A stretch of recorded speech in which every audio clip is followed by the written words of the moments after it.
เอาและอีกอย่างหนึ่งน้องเลยเนาะ FC บัดสุขูสุคนนี่เนาะที่แนะนำให้อ้ายเขามาหาเจ้านี่พี่น้องเนาะก็อยากให้อ้ายนี่บอกสอนเรื่องยาเสพติดเนาะเพิ่นว่าบ่อยากให้เจ้านี่ไปคิดลองเด้อน้องเด้อเนาะบ่ดิ้นเด้อตัวนี้เนาะน้องเฮ็ดได้อยู่บ่ตัวนี้ได้เนาะหนึ่งมามันก็ขึ้นกับเจ้าเองบัดนี้เนาะคอยก็ดีใจนะไม้ที่มาบอกว่าแม่นว่าอายก็มาบอกน้ำในบ้านก็คนในบ้านก็ยังมาบอกเฮาตัวอย่าเฮ็ดเด้อแบบเผื่ออายตัวตัวเฮ็ดแบบนี้พ่อตัวสิอยู่น้ำไผเพิ่นบอกไผอีกสิมาเบิ่งมาแย่งตัวแม่นอายตัวก็ฮู้จักแล้วมันเป็นแบบนี้แล้วใช้งานบ่ได้เอ้ยเนาะพี่ดอกเอ้ยเรื่องความรักบ่อยากกันสอน้องเพิ่นปานใดเพราะว่าน้องเพิ่นให้น้องเพิ่นหาเองได้กันเนาะน้องเนาะเอานั่นก็ชอบเอาเอ้ยเองโอ้มาเอื้อนเข้ากินข้าวมาเอื้อนเอากินข้าวคือเก่าอันน่ะ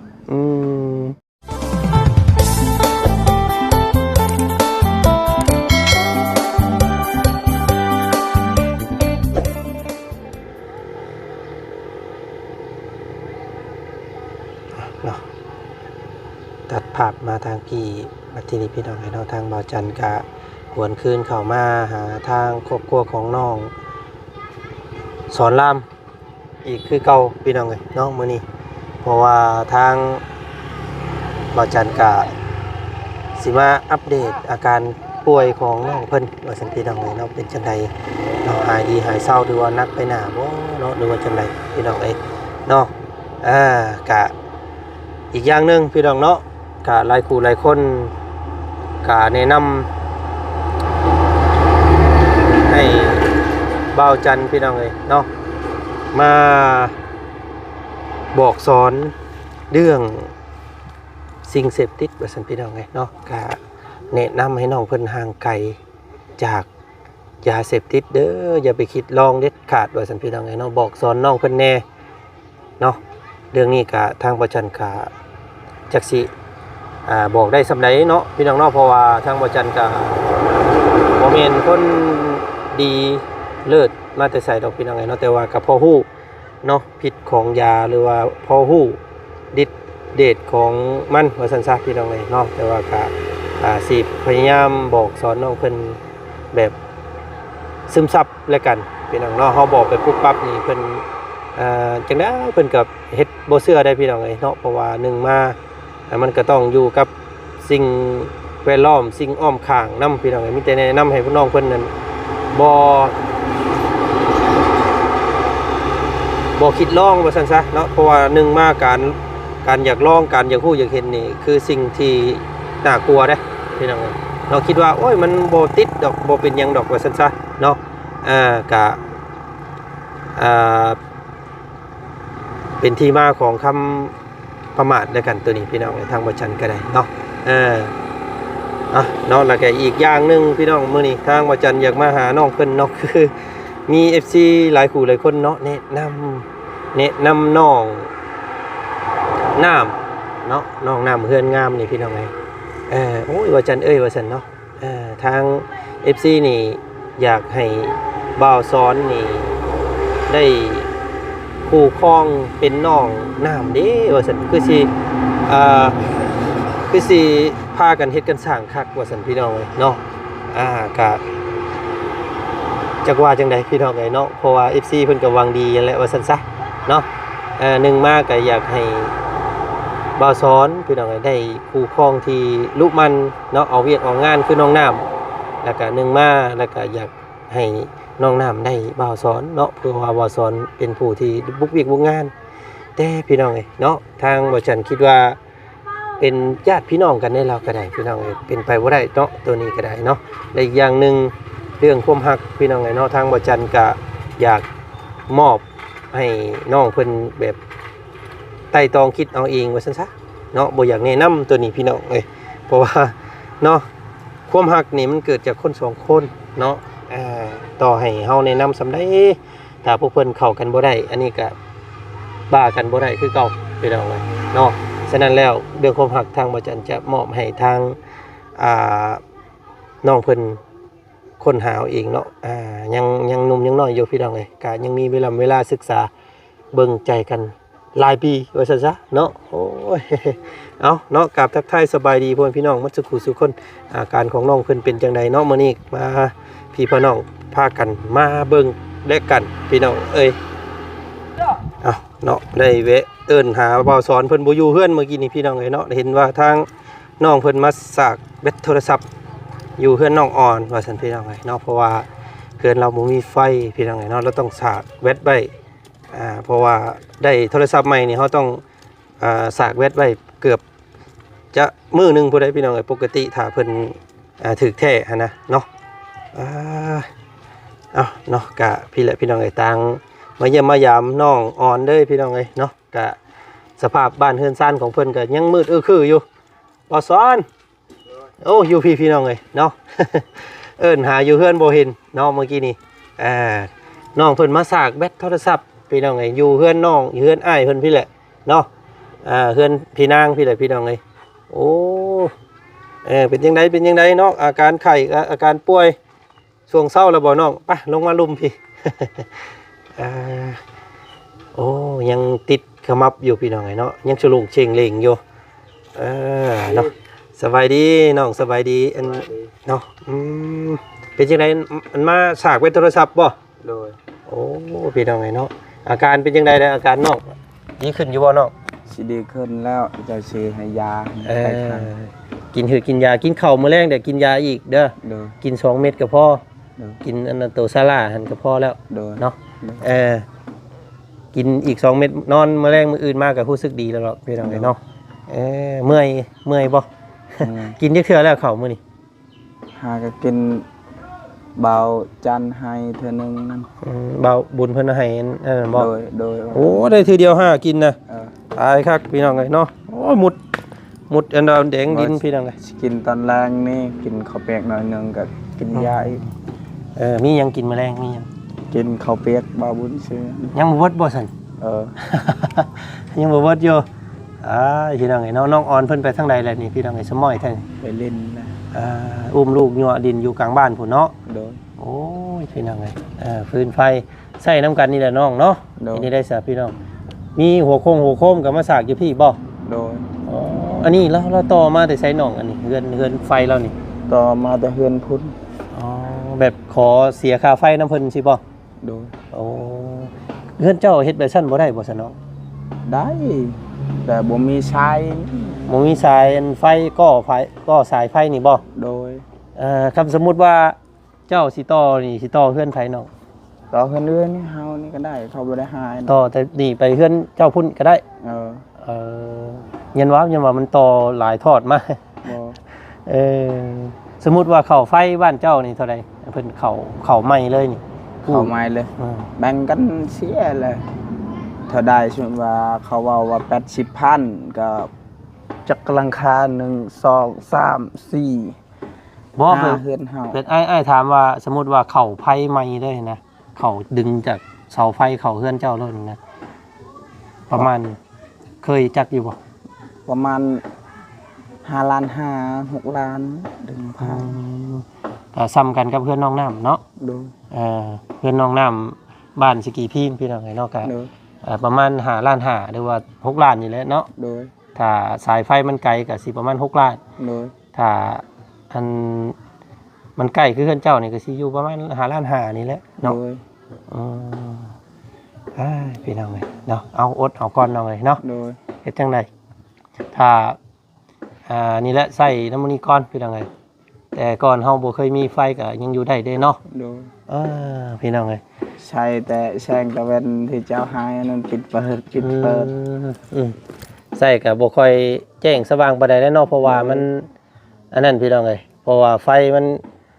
แล้วแต่วัดเนาะวัดถ้าวัดมันแห้งมันก็แห้ง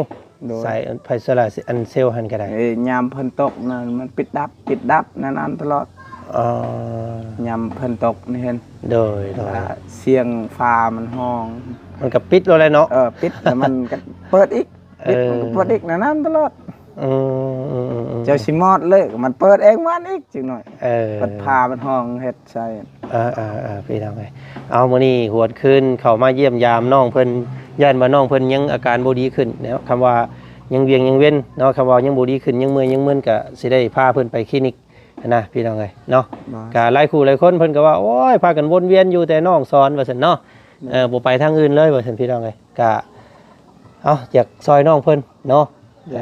ก็มายินดีและดีใจพี่น้องไงมาถ่ายมาทำ2ครอบครัวนี่แหละอยู่บ้านนี่ก็ได้ที่พวกเฮายังเกาะติดอยู่ในตอนนี้พี่น้องไงเนาะ1มาก็อยากเบิ่งอยากแยงซอยลูกเบิ่งลูกเบิ่งเต้าซอยน้องอ่อนนํเนาะแล้วก็2มาก็ซอยน้องซอนนี่แหละพี่น้องเอ้ยน้องซอนเพิ่นก็ถือว่าเป็นหนุ่มที่ขยันแล้วก็ซื่อๆเนาะพี่น้องเนาะเว้าถึงน้องน้ำพี่น้องเอ้ยเนาะน้องน้ำบ้านสกีพี่นี่อันเป็นหยังกับเจ้าน้องเป็นญาติแบบใดน้องน้ำนะแม่นพี่น้องกันพอเฮาพี่น้องกับเอื้อลาวพ่อเจ้าเป็นหยังกับเอื้อยเราจะไม่ได้แม่เฮาไอ้น้องกันอ๋อแม่เจ้าเป็นลูกพี่ลูกน้องกันกับแม่เล่าสิบ่แบบว่าลูกเคยนี่นะเคยกันลืมเคยกันชนิดกันตะกี้หั่นแต่ยังบ่มีหยังหั่นชนิดกันตลอดเลยเป็นพี่น้องกันแบบนี้ผู้หนึ่งมาเฮือนผู้หนึงนั้นเคยไปเล่นตลอดเฮ็ดเพราะเห็นพ่อเจ้าก็ไปนั่งกินข้าวกินน้ำน้ำเพิ่นตลอดอยู่เนาะตอนเว้นตอนเวียงเป็นย่านว่าเจ้าฮู้ว่าเป็นญาติทางไหนทางแม่เจ้าบ่โดยยันทางแม่เฮาบ่ฮู้เฮายังน้อยตะกี้จนเขาเป็นผู้ใหญ่เขาฮู้เนาะเป็นพี่น้องทางแม่เนาะก็เลยแบบว่าพึ่งพาอาศัยกันมาตลอดนี่แหละน้องเนาะไปพุ่นกินข้าวมาพี่กินปลาคือว่าและพี่น้องเอาเฮาไปใช้กินอยู่นั่นนะมันอยู่บ้านดงนี่คือกันไปเฮือนกระไรนั่นเห็นมันกินข้าวอยู่คนนี้เฮือนไปอยู่เฮือนลุงเพิ่งตายแล้วลุงเฮาไปหันกับแบะหันอีกเนาะใช่มันถึงมือมันบ่ได้กินเหล้าเพิ่นมือมันกินจะแล้วว่า2-3 มื้อจึงมันพักคันมีเงินคือที่เจ้านี่เดี๋ยวนี้มันมีเงินเฮ็ดคือที่เจ้าให้มื้อนั้นหันเงิน300,000นั้นบ่ได้พักเลยมันกินกันใครเนี่ยแต่บ่มีเงินเนาะบ่มีเงินนี่เดี๋ยวนี้ซื้อยาค่อยบ่ให้มันเพราะว่ายาสูบก็ยังยาสูบมันยาที่มันกินแล้วเริ่มกินเหล้านี่จักปีแล้วพ่อเจ้าเคยเห็นเราเริ่มกินแรกๆมานี่ตั้งแต่แม่ค่อยเสียเลยเริ่มกินแต่เมียเสียแล้วก็เราก็แบบเสียใจแหละเนาะแต่เบิ่งเนาะเสียใจที่เมียเพิ่นเสียไปแล้วก็ หันสู้เหล้าสู้เบียร์เลยว่าซั่นซะเนาะเฮ็ดนี่ได้ซะพี่น้องมีแต่ฮักห้ามเพิ่นเอานำนั่นแหละเด้อเนาะบ่ให้เรากินหลายเพราะว่ามันเหล้านี่ทำให้ร่างกายเฮาและอีกอย่างนึงน้องเอ้ยเนาะ FC บ่ทุกคู่ทุกคนนี่เนาะที่แนะนำให้อ้ายเข้ามาหาเจ้านี่พี่น้องเนาะก็อยากให้อ้ายนี่บอกสอนเรื่องยาเสพติดเนาะเพิ่นว่าบ่อยากให้เจ้านี่ไปคิดลองเด้อน้องเด้อเนาะบ่ดิ้นเด้อตัวนี้เนาะน้องเฮ็ดได้อยู่บ่ตัวนี้ได้เนาะเพราะว่านี่แหละให้คิดเห็นอ้ายเจ้านี่แหละเนาะตัวนี้แหละพี่น้องเอ้ยที่อ้ายเจ้าเป็นแบบนี้ก็ย้อนตัวนั้นแหละเนาะนี่แหละก็บ่อยากให้เจ้าเป็นคืออ้ายไว้ซั่นซะอยากให้เจ้าเป็นคนดีเนาะบ่ดิ้นตัวนี้ก็แล้วกันเนาะเพราะว่าอ้ายก็บ่แม่นคนดีหยังดอกน้องเอ้ยเนาะแต่ว่าก็อยากบอกสอนเนาะอย่าให้กันเด้อหายดอกดีใจนำที่อ้ายบอกเพราะว่ามันย่านเจ้าเสียคู่เสียคนนั่นแหละเนาะเพราะว่า1มาเจ้าก็ยังหนุ่มยังน้อยน้องเอ้ยเนาะยังมีอนาคตดีในภายภาคหน้าเจ้าอาจสิร่ำสิรวยกว่าอ้ายก็มีเนาะได้คือเก่านี่ก็พอแล้วบ่ได้ร่ำได้รวยดอกได้สมควรซื่อๆได้นั่นแหละพี่น้องเอ้ยเนาะพวก FC เพิ่นก็เป็นห่วงเนาะว่าโอ้ยเนาะยังคิดนำน้องสอนลามเพิ่นเด้ว่าซั่นพี่น้องเอ้ยเนาะย่านน้องเพิ่น เฮ็ดเวียกเฮ็ดงานเมื่อยแหละยันหันไปดินไปลองสิ่งเสพติดแหละยันติดนะเนาะย่านแบบว่าเสพคือเสพยาแล้วโอ้ยว่าซั่นพี่น้องให้บอกสอนน้องเพิ่นเด้อว่าซั่นเนาะนี่แหละทั้งอ้ายก็มีแต่บอกสอนซ้ำนี่แหละน้องเอ้ยเนาะหนึ่งมามันก็ขึ้นกับเจ้าเองบัดนี้เนาะ นี่คอยก็ดีใจนะไม้ที่มาบอกว่าแม่นว่าอายก็มาบอกน้ำในบ้านก็คนในบ้านก็ยังมาบอกเฮาอย่าเฮ็ดเด้อแบบเผื่ออายตัวตัวเฮ็ดแบบนี้พ่อตัวสิอยู่น้ำไผเพิ่นบอกไผอีกสิมาเบิ่งมาแย่งตัวแม่นอายตัวก็ฮู้จักแล้วมันเป็นแบบนี้แล้วใช้งานบ่ได้แล้วเขาว่าแม่นพี่น้องเฮ็ดงานมันบ่ได้เฮ็ดให้คิดเห็นพ่อนั่นแหละเนาะเจ้านี่แหละสิเป็นผู้เลี้ยงพ่อพี่น้องเอ้ยเนาะได้ลูกได้เมียก็หาผู้พร้อมมาอยู่หั่นแหละเนาะถ้าได้ก็ได้ผู้ดีก็เอาเพิ่นมาอยู่มาสร้างมาสาเฮือนซานหลังนั้นก็เป็นของเจ้านั่นแหละเนาะเจ้านี่แหละสิได้อยู่เฮือนหลังที่อยู่น้ำพ่อนี่เบิดใบบุญพ่อไปแล้วเจ้าก็ต่อเติมเอามีเงินมีคำก็ต่อเติมเฮือนซานเนาะมีเงินสำเล็กสำน้อยก็หาข้าวพื้นข้าวไฟหาเบิ่งเองนำมันแล้วน้องเอ้ยเนาะพวกอ้ายก็จักสิซอยได้ซำใดเนาะก็พวกอ้ายก็บ่ได้ร่ำรวย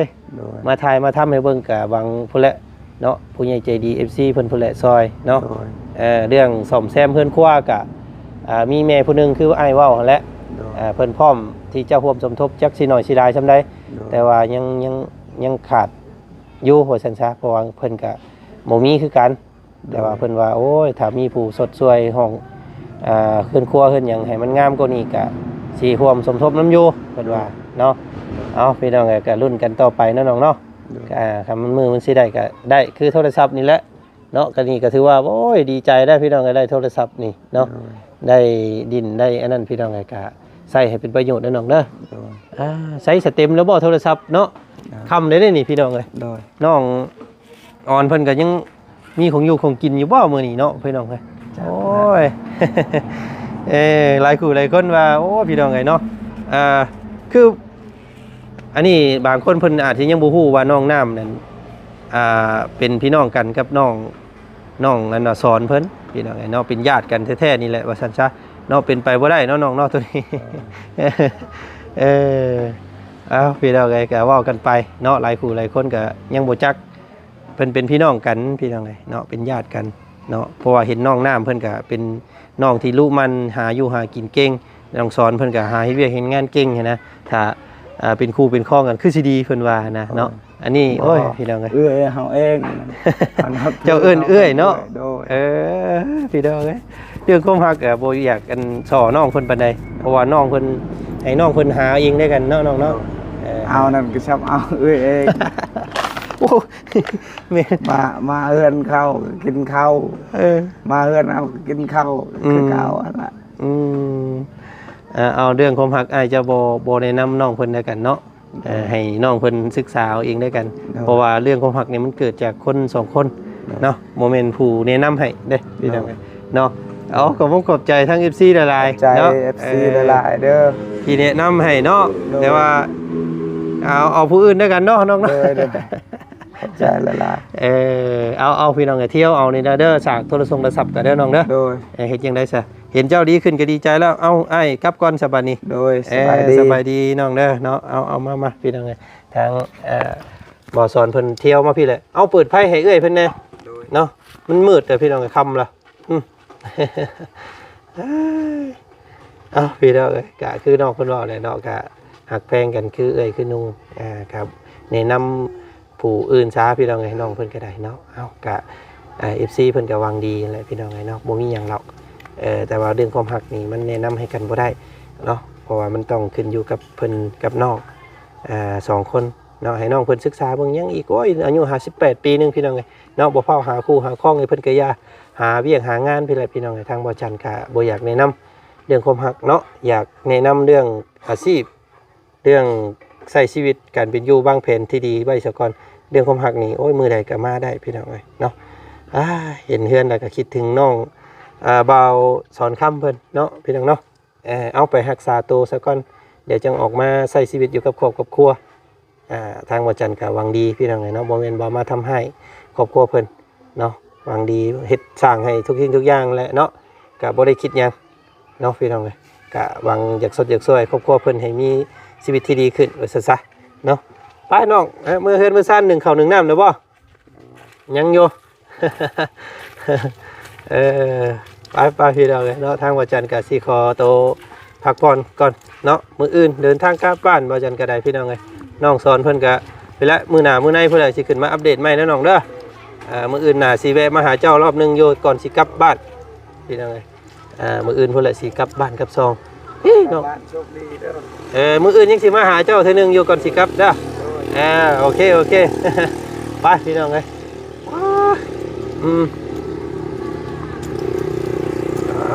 วิวทิวทัศน์เนาะโอ้ยายเฮ็ดอีหยังอยู่กำลังเฮ็ดหยังนี่ อยากปลูก ปลูกผัก โอ้ มีน้ำนี่ข้างตก ปลูกผักท่าผล น้ำฮดบ่มีเนาะโอ้ยพี่น้องเอ้ยน้ำปัจจัยสำคัญอีหลีเนาะชาวบ้านเพิ่นบ่มีน้ำใช้ปลูกผักปลูกหญ้าหยังก็ยาก โดย แต่เฮาสังเกตเห็นว่าแต่ละเฮือนแต่ละหลังบ้านบ่ค่อยปลูกผักมันอันนี้แหละเนาะเพราะว่ามันบ่มีน้ำนี่แหละพี่น้องเอ้ยเฮ็ดจังได๋ซั่นโอ้ยเอาเสียหญ้าพี่น้องเอ้ยนี่บ่เฮือนเจ้าหลังนี้บ่ โดย พี่น้องเอ้ยวิว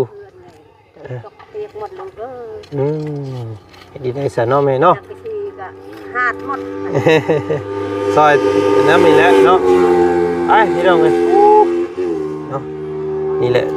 นี่เป็นหน้าบ้านเฮือนซ่านกับสะอาดสะอ้างในหมู่บ้านนี่พี่น้องเลยเนาะโดยเฉพาะบ้านหน้าบ้านของน้องสอนน้องเบาท้องไม้นี้พี่น้องเลยเนาะค่ะถือว่าเดินเฮือนเพิ่นนี่เกลี้ยงกล้วยสะอาดได้พี่น้องเลยนี่เห็นบ่เนาะเป็นตะยูอยู่เนาะค่ะถ้าปราศจากสิ่งเสพติดนี่ถือว่าเป็นตะยูได้พี่น้องเลยเนาะ เอ้ยอันน้องอันลูกละเอาขนมเอาไปแบ่งกันเด้อเอาไว้น้องทอนเอาไปปั่นกันเด้อลูกละเด้อหนูมือก่อนหนูมือขอบใจไปปั่นกันกินเด้อกินเด้อ ไปพี่น้องเนาะทางวาจันกะมาแนะนำให้ได้ซ้ำนี่แหละพี่น้องสิแนะนำหลายกะน้องเพิ่นขึ้นอยู่กับตัวน้องเพิ่นเนาะเพราะว่าตัวนี้เฮาสิบอกสอนเพิ่นหลายกะมันอันเป็นคือว่าเฮาบอกเฮาสร้างโพดพี่น้องเนาะกะขึ้นอยู่กับสภาพจิตใจหรือว่าสิ่งอ้อมข้างของน้องเพิ่นว่าซั่นซะเนาะว่าเพิ่นสิอดสิทนได้ซำใดกับสิ่งล่อแหลมกับสิ่งเสพติดนี้เนาะก็ขอบคุณขอบใจเบิดสุขุสุคนที่หวังดีกับน้องสอนล่ามเนาะพี่น้องเนาะก็หลายคนก็ว่าโอ้ยซื้อเหมาะดีแหละกับน้องเพิ่นว่าซั่นซะพี่น้องเนาะก็เอาขอบใจขอบคุณเบิดสุขุสุคนรุ่นเบิ่งต่อไปเนาะพี่น้องเนาะไปมื้อนี้สบายดีเบิดสุขุสุคนเจอกันใหม่เด้อคลิปหน้าไปพี่น้องเอ้ยสบายดีเจ้าโอ้ยหน้าแลอิ่มเขาแล้วพี่น้องเอ้ยเนาะ